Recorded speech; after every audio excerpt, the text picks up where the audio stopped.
The greatest perpetrator of misinformation during the pandemic has been the United States government. Misinformation that COVID was spread through surface transmission, that vaccinated immunity was far greater than natural immunity, that masks were effective. Now we have the definitive Cochrane review. What do you do with that review? Cochrane is the most authoritative evidence body in all of medicine and has been for decades. Do you just ignore it, not talk about it?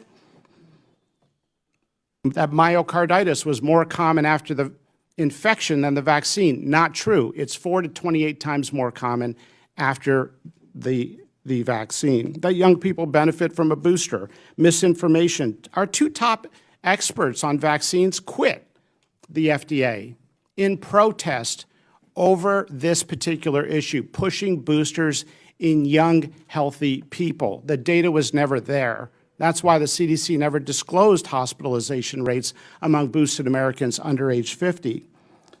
The vaccine mandates would increase vaccination rates. The George Mason University study shows it didn't. It did one thing. It created never-vaxxers who are now not getting the childhood vaccines they need to get.